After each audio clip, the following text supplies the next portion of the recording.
Whilst most of Britain sleeps, a largely unseen army of workers are racing against the clock to ensure the country is ready for another day. Night shift is the only time things can get done, otherwise the country would come to a standstill. More than 1 in 9 of us now work night shifts. We're only allowed to be here till 7 o'clock in the morning, then our job's got to be complete. Maintaining vital services, blood bikes, I have some medication for you. keeping vigil in all our communities and racing to get fresh food and supplies to our stores and doors. So if he doesn't get his van back tonight, the city's not going to get the pasties in the morning. Many of the services we rely on never sleep. Night work can be tough, dangerous, solitary and exhausting. Got to have eyes in the back of your head because there is accidents can happen. I lost a finger. You're concerned that staff turn up every day? But it's essential to keeping the country on track. He gives a little wave when I leave a milk car. This is Britain's Night Force. Incredible volunteers deliver vital blood, biological samples and medical supplies to the emergency services. I much prefer it when it's busy, but then when it's busy that means that people are not very well. The UK's largest employer is the NHS, with over 1.3 million people working around the clock, responding to medical emergencies, treating patients and saving lives. However, once night falls and the revellers of the North East hit the streets, one of the NHS's life-saving measures is carried out not by highly qualified surgeons, doctors and nurses, but by unpaid volunteers. Meet the blood bikers.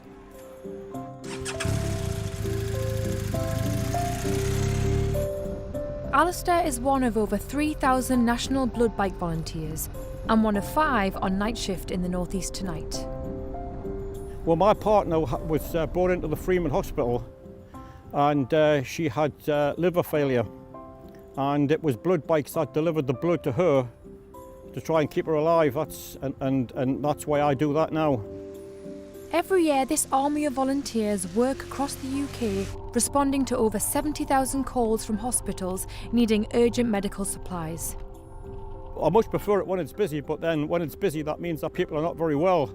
6 jobs so far today, and I've now got to go to Leazer's Wing and pick up some medication to take to St Oswald's nursing home at the Regent Centre in Gosforth. Coordinating the network of blood bikes and drivers are a team of controllers who are also volunteers. Retired fireman Paul distributes the critical jobs as they come in. P45 and deliver the 2115. Yeah, okay, Ali. Paul's team work alongside the NHS, travelling up to 200 miles a night. For me, it's been a bit of a natural extension from being in the fire service.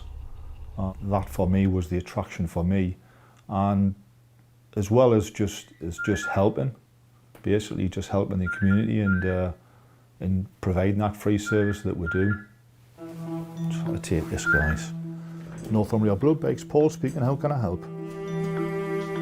Blood biker Alistair has arrived at St Oswald's in Gosforth with urgent pain medication for a cancer patient.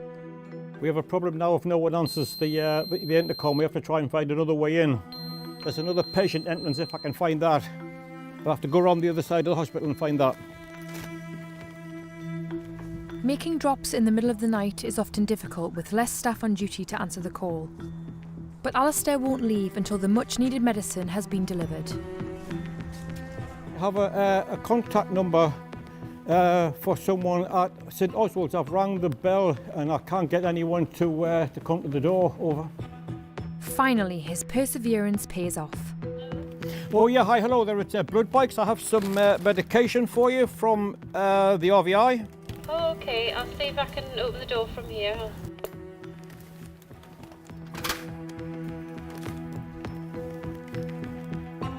Could be a while. Another job done. By the end of the night, Alistair and the team will likely have covered 40 jobs between them. Running the NHS across England costs over £130 billion a year. But thanks to the unpaid work of Night Force volunteers like Alistair and his colleague Claire, savings of thousands of pounds are being made. Hello. That's me down at Boburn. There's no sign of the air ambulance at the moment. They are part of a UK network of drivers that transport urgent medical supplies as part of the National Blood Bike team.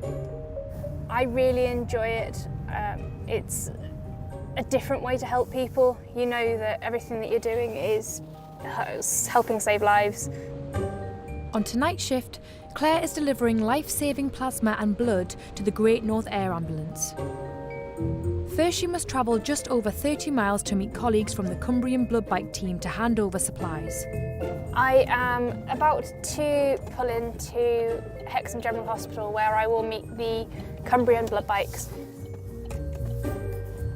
Evening. Hello. You got Are you much alright? for me tonight? I've got some 6 empties and a box of blood for you. Okay. This impressive network of volunteers will transport drugs, blood supplies, documentation and even breast milk across the UK. How's your drive across been? Oh, fine. Yeah, nice drive. There we go. That's the last one. It for tonight. Thanks very much. Thank you very much. See you next time. Okay, bye. Bye. Next stop for Claire is Darlington to meet the air ambulance team.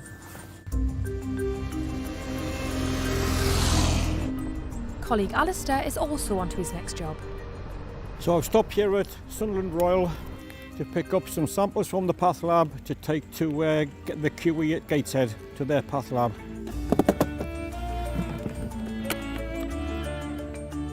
It costs the NHS around £25 for just one courier service trip. But the blood bike service is free as it's charity funded and run by volunteers like Alistair and Claire. I was looking for a new volunteering opportunity. I have an advanced driving qualification, so I thought I looked into it and thought it would be something a little bit different to do. We meet the air ambulance here in the services car park because it's a good, again like with Hexham, it's a good midpoint to meet up. Great North Air Ambulance is also entirely funded by charity, and tonight their team is arriving to collect blood supplies their medics rely on to save lives. Evening. Got box 4 for you. Box 4. Thank you very much. Oh yeah? Yes. Box 6. Box 6. Wonderful. Hope you have a good night. It's already been a busy night for Claire, who's couriered medical supplies over 80 miles just 2 hours into her shift.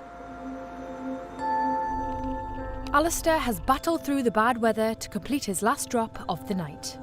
Well, that's the end of the shift. It's been quite busy. It's been quite wet for half the shift. I'm ready now to head home. Now we run on pure adrenaline, I think, for the last sort of 2 or 3 hours. And then I think the most dangerous part is about a mile from home when you think to yourself, that's it, I've made it, and you switch off. And that's me over and done with. Another day, and someone else takes over tomorrow, and the whole cycle starts again.